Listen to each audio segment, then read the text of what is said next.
Hey there, Tiktakers! We return with one of your favorite themes, the cruelest punishment that humans have carried out throughout history. But today we introduce an important element. We will focus on some of the most terrible practices that CIA agents have carried out, narrated by various testimonies. Let's start. More than 20 years after the 9/11 attacks, the CIA's torture of the accused remains classified as top secret in the United States. Apart from the victims and the torturers, this dark episode had other protagonists such as a senator who risked her career to investigate the CIA. Democratic Senator Dianne Feinstein was the main promoter of a 6,700-page report that is the best source of information on the CIA's clandestine prisons and the abuses that were committed under the George W. Bush government against the members of the famous criminal organization responsible for the events in the 9/11. In the so-called War on Terror. These punishments were attempted to be camouflaged and hidden under the euphemism of enhanced interrogation techniques. But far from being a normal interrogation, it turned into a lake of blood. In 2014, the senator managed to have a 525-page summary made public, but the full version remains classified. The reports are kept in safes at the CIA, the Pentagon, and the Departments of State and Justice, where they are still waiting for a president to declassify them. Upon entering the White House, Barack Obama banned the torture program but refused to make that report public, for fear that it would fuel anger against the United States and many parts of the world. People had various ideas in their heads, but it wasn't until they gathered several testimonies from survivors of these practices that they became aware of how brutally atrocious those punishments had been. One of these testimonies was Majid Khan, who testified before a military tribunal in Guantanamo. This person, who was tried for the crimes he committed at the time, told in first person the cruelty he experienced. He was arrested in Pakistan for collaborating with a criminal organization responsible for 9/11. And before entering prison, he visited several places known as black sites that the CIA had in different countries. The United States had a kind of secret prisons abroad, so that they were excluded from the restrictions imposed by North American legislation. He said that on several occasions, he and other prisoners decided to go on hunger strikes. Given this, they inserted purees of the food that they refused to eat and the water that they refused to drink through their anus. The intelligence agency called it rectal re-feeding. In the case of water, the practice was even more shocking. It was introduced through the typical hoses that we have in the garden. They connected one end to the faucet and put the accused rectum into the other and turned on the water. Khan also claimed that in at least 2 of the prisons he had been in, he was drowned in bathtubs of ice water. On one of these occasions, his interrogator counted down from 10 before subjecting him to the agonizing practice of simulated drowning in which water was poured into his mouth and nose. We have recently published a video explaining this type of techniques in more detail. If you have not seen it, you can find it on the channel with the name Water Torture. Continuing with his statement, he narrated how they beat him while humiliating him by keeping him naked for hours, only with a hood. Sometimes they chained him to a wall and other times to a beam above his head, so that it was impossible for him to fall asleep. In this way, they used one of the most classic tortures in history, sleep deprivation. When they moved him between cells, they left him hooded and chained, and his head kept hitting the walls, floors, and stairs.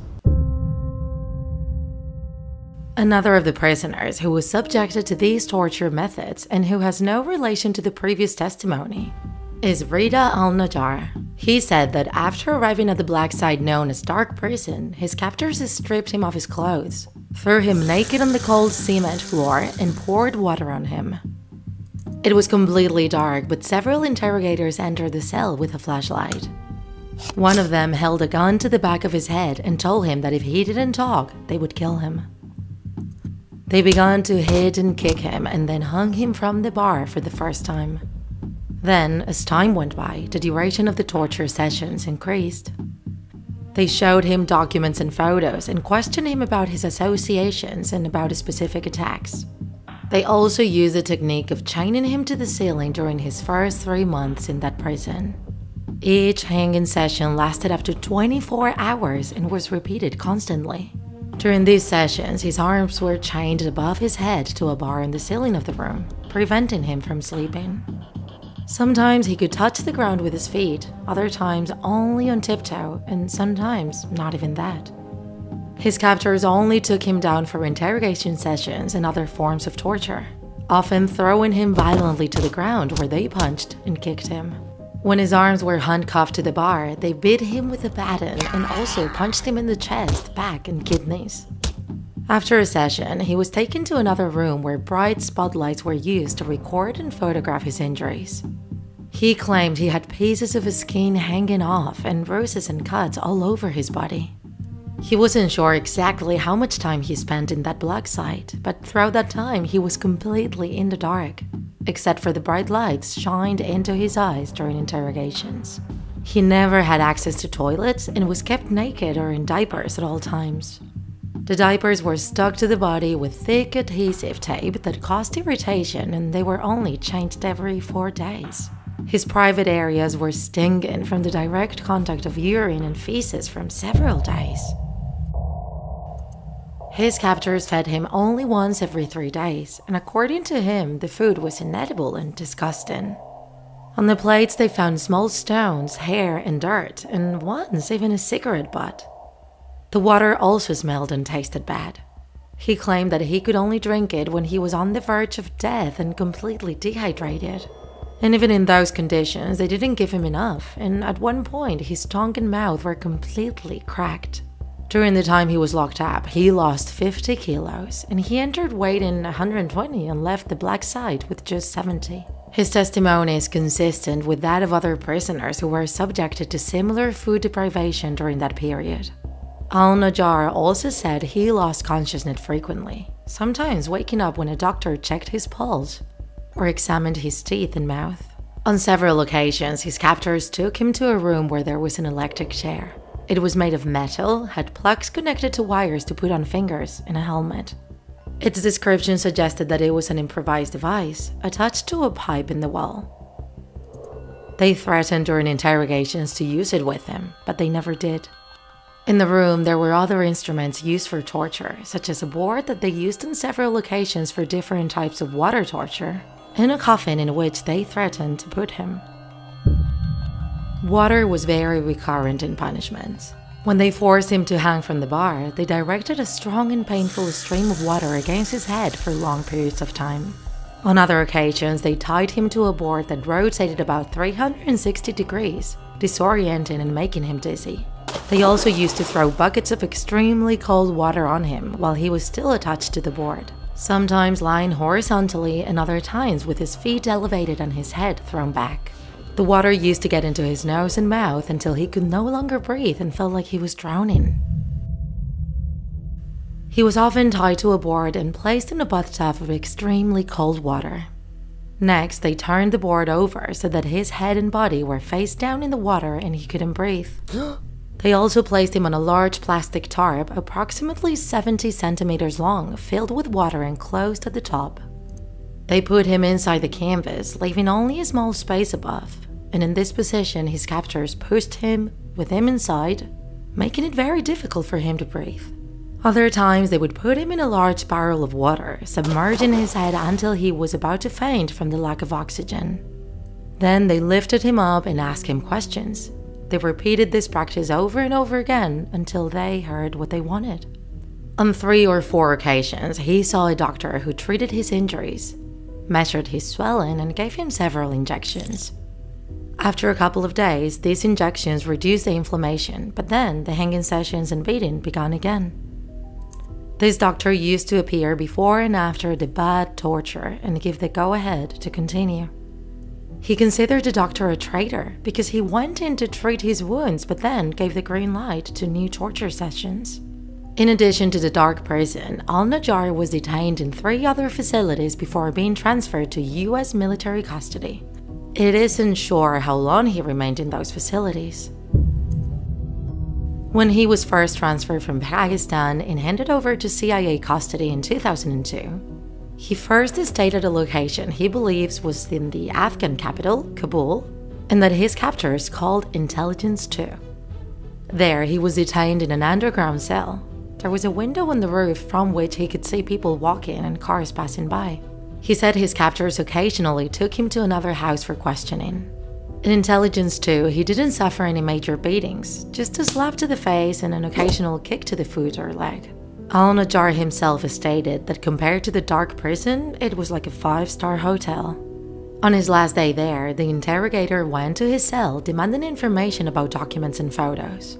He didn't know the answers the man wanted, and he got angry and warned him that if he didn't speak, he would have a very bad time in the place where they were going to take him, telling him literally, "In the next place, we will hang you by your anus." After this threat, the interrogators forced him to bend forward and chained his hands to his lower legs and put chains around the rest of his body. They placed a bag over his head and something over his ears to prevent him from hearing anything.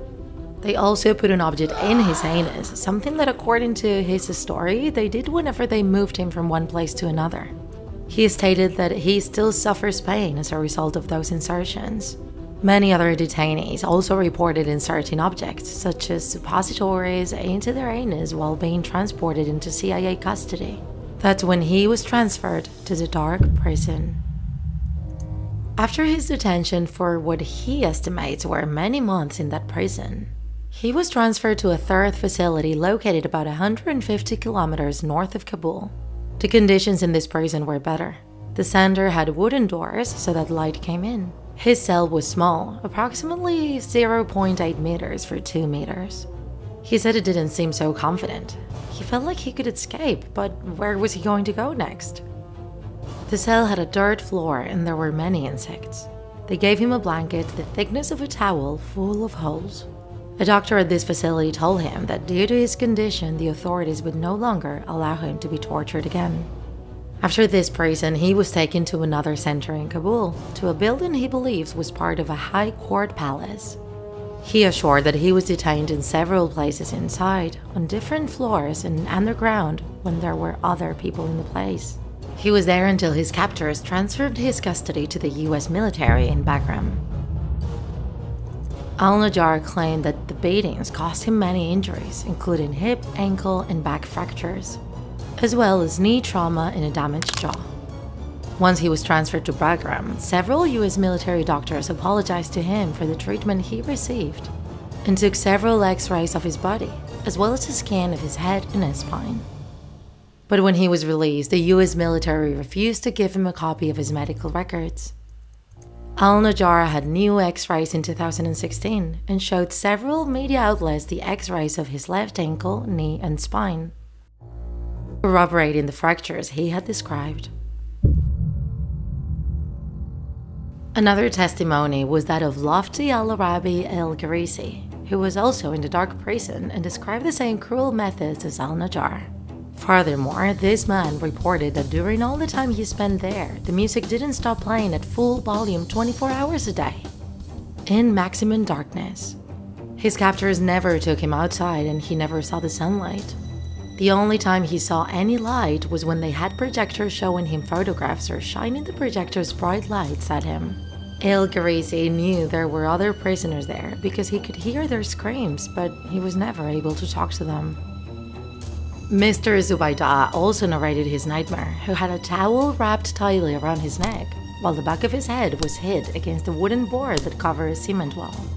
They shook him several times, leaving him blind for several moments. With each blow, he fell to the ground and was dragged by the towel, which was wrapped in adhesive plastic tape, causing bleeding in his neck. Afterwards, he received several slaps in the face. On other occasions, they put him in what he called the dog box. They locked him in a small box and he tried to sit up, although this was impossible, the size was very small. Then he was immobilized and shackled in the fetal position for countless hours, experiencing pain and muscle contractions, while screaming inconsolably. After torturing him in many brutal ways, they demanded that he be kept without communication forever, so that he would never be able to tell his story. But physical torture was not the only punishment used by the CIA.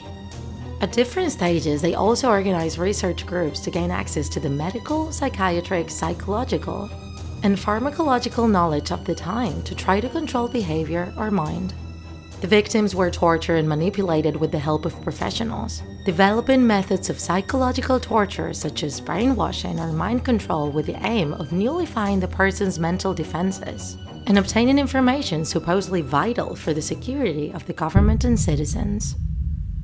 In December 2007, it was revealed that the CIA had destroyed many videotapes recording prisoner interrogations. Information revealed in 2010 indicated that José Rodríguez, head of the CIA's Directorate of Operations between 2004 and 2007, ordered the destruction of the tapes because he thought it would be devastating for the agency, and that the anger over the destruction of the tapes had been nothing compared to what it would be if the tapes ever made it into the public domain. According to several sources, torture was used to obtain relevant information. However, the detainees were so desperate that they would say anything to stop the pain. Some were cooperating and others had no useful information, but they were still being brutally punished. According to a group of researchers and experts, harsh interrogation methods are ineffective. What do you think of all this information, Tiktakers? Has it surprised you? We read you. If you enjoyed this video, don't forget to like it, and if you want to see more Draw My Life videos, subscribe to our channel. See you in the next episode!